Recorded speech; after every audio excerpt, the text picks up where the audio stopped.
Hello, Cubs fans, and welcome back to another Northside Baseball video. Brandon and I are here to relieve some good news after so many injuries. We have somebody coming back from the IL. It is Ian Happ. Ian Happ is coming back. And before we even start this conversation, I want to give a round of applause to Moises Ballesteros for doing a pretty good job for his first time really up in the majors. Wouldn't you agree, Brandon? Yeah, it was obviously not the best debut. He didn't light the world on fire. He had 3 hits and I think like 16 at bats, walked a couple times. He was very clearly, excited. He was, swinging earlier in counts than we otherwise expect him to, but it was just good to see him, right? It was, again, we talked about this in last week's video, but, in previous years when if Ian Happ were to go down, it feels like, the Cubs would have replaced him with some, like scrap heap scrub, as it were. And it was really nice to see the Cubs call up one of their top prospects and one of their best hitting prospects in many, many years. So I'm excited for his future. He'll definitely be back up at some point. He'll work on some things at AAA, but for now, the big story is that Ian Happ is back, rounding out the outfield, and it's definitely going to make the top of the lineup look, it's going to round out the top of the lineup a lot more. Yeah, I think that something that you and I were talking about before we started here was that the defense is going, like you just said, the defense in the outfield is going to look a lot better. Seiya Suzuki is going to move back over into the DH slot, and Hap is going to move back out into the outfield. And Hap is no stranger to getting those fly balls out in the outfield. So I'm very confident. Look, we've been doing very well in the season so far, and with Hap back out of the outfield, I think that with every missed opportunity that we've had while he's been on the IL, I think it's all green flags from here. Wouldn't you agree? Yeah, I think, I mean, it's, Seiya Suzuki's first game back at DH today. He had a blind drive 2-run home run against the Marlins. So I think everyone's going to settle back into their role that they were in the first month of the season when everyone was sort of in a groove. And again, it helps to have Hat back out there, he's clearly the better defender than Suzuki, although Seiya made some nice plays in left field when he was asked, when he was tasked with filling that role. But overall, it's just, we at this point, Ian Happ's a bit of a known quantity, right? He gets on base a lot. He doesn't strike out a ton. He's got a little bit of power, at least when he's playing NL Central teams.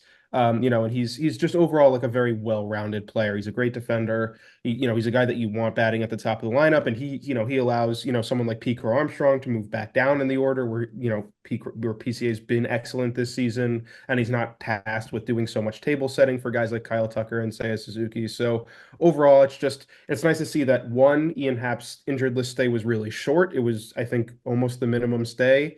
And two, that he looks healthy, in his first game back tonight, and that guys like Seiya Suzuki are immediately settling back into their original roles. And I think that's something that you can kind of really reflect on as the Cubs over, maybe not the Cubs overall, but maybe minus the pitchers.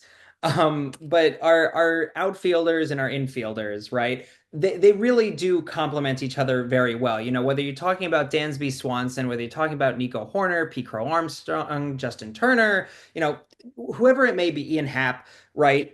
They all kind of work in tandem very well with each other. And again, whether you're switching, say, Suzuki out with Ian Happ or vice versa, again, it's just butter no matter what. And again, I think part of it is that they've been maybe minus the younger players like Pete Crow Armstrong, who's only been playing for around 2 seasons now. But all these players mesh so well together; they communicate very well together. I don't want to say that the pitchers do not do that with our infield and outfield, but again, with so many injuries, stacking up with our pitchers, that's a story for another time. But that's my kind of thoughts on the matter.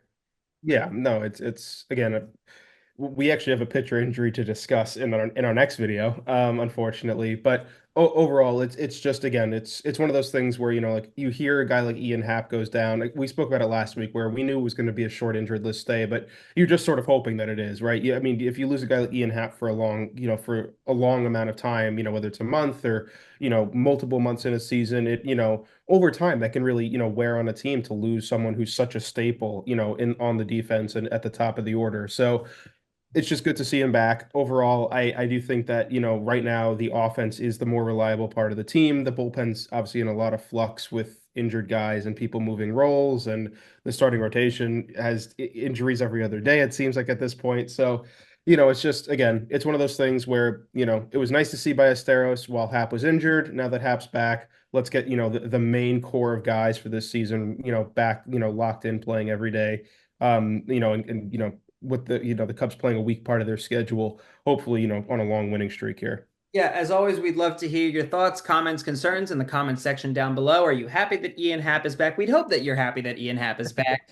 We'd love to hear your thoughts on Moises and how he did while he was had his short stint up in the majors. Let us know in the comments below, and we'd love to shout you out and talk back to you.